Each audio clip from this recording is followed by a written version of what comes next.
Petrus 4:1-11 1 Petrus 4:1-11 Oleh karena itu, karena Kristus menderita bagi kita dalam daging, persenjatai juga dirimu dengan pikiran yang sama, bahwa Dia yang telah menderita dalam daging telah berhenti dari dosa, bahwa kamu tidak lagi menjalani sisa waktumu dalam daging menurut keinginan manusia.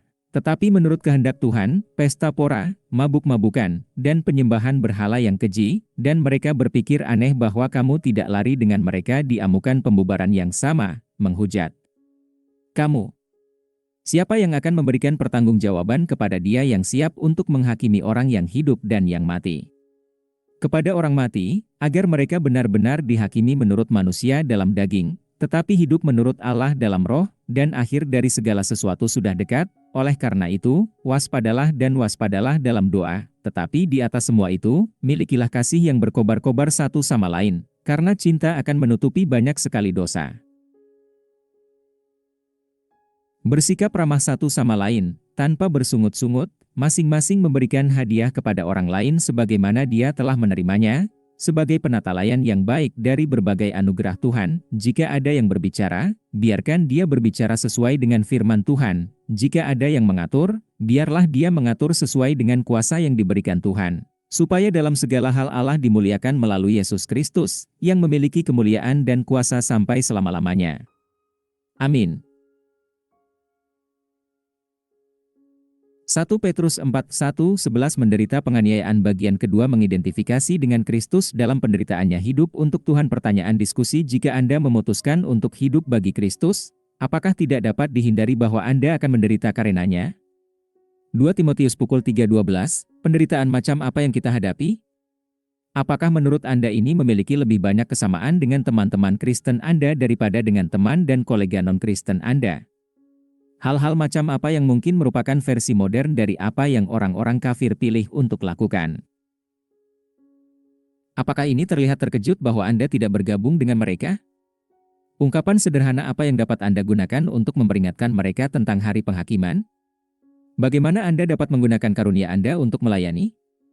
Komentar hasil dari iman penganiayaan: kegiatan iman, doa, cinta, keramahan, melayani, iman, menjawab, sukacita, menderita demi Tuhan. 1 Petrus 4:1-2 Karena itu, karena Kristus telah menderita untuk kita dalam daging, persenjatai juga dirimu dengan pikiran yang sama, karena Dia yang menderita dalam daging telah berhenti berbuat dosa, bahwa Ia tidak akan lagi menjalani sisa waktunya dalam daging, untuk keinginan manusia, tetapi untuk kehendak Allah. Kedengarannya sangat mirip dengan Filipi 2:5-8, sikapmu harus seperti Kristus Yesus, yang, dalam kodratnya sendiri, Allah, tidak menganggap kesetaraan dengan Allah sebagai sesuatu yang harus dipatuhi, tetapi tidak membuat apa-apa, mengambil sifat seorang hamba, dibuat dalam rupa manusia. Dan ditemukan dalam rupa manusia, Ia merendahkan dirinya dan menjadi taat sampai mati, bahkan mati di kayu salib. Sebenarnya, sebagian besar kehidupan Kristen melibatkan sikap seperti itu.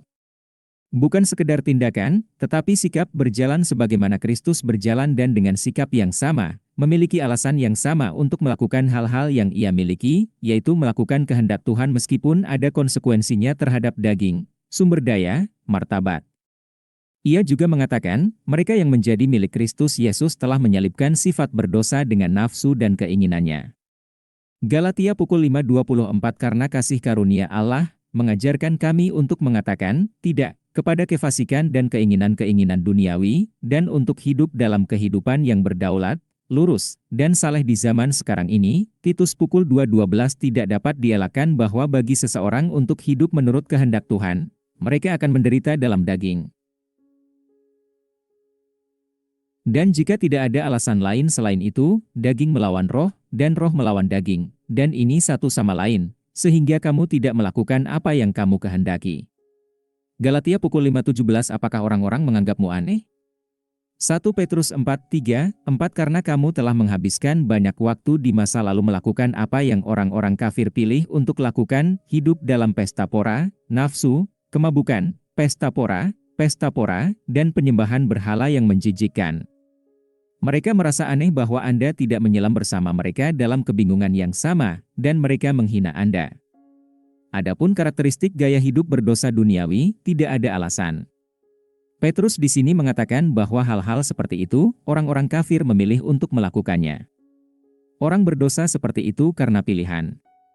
Orang jahat dengan rela memilih untuk menjalani gaya hidup berdosa dan karena itu bertanggung jawab. Karena Allah tidak akan meminta pertanggungjawaban orang atas hal-hal yang tidak dapat mereka kendalikan. Jadi, dosa menimbulkan rasa bersalah karena orang berdosa memilih untuk berbuat dosa. Demikian juga, orang Kristen bebas memilih untuk tidak berbuat dosa. Karena instruksi yang Petrus berikan kepada orang Kristen melibatkan kesediaan kita untuk taat. Demikian juga, Paulus menulis, jangan lagi mengikuti pola dunia ini. Roma 12:2 Oleh karena itu, matikan semua sifat duniawimu, percabulan, kenajisan, nafsu, keinginan jahat dan keserakahan, yang merupakan penyembahan berhala. Karena itu, murka Allah akan datang. Saya biasa berjalan di jalan ini, dalam kehidupan yang Anda jalani.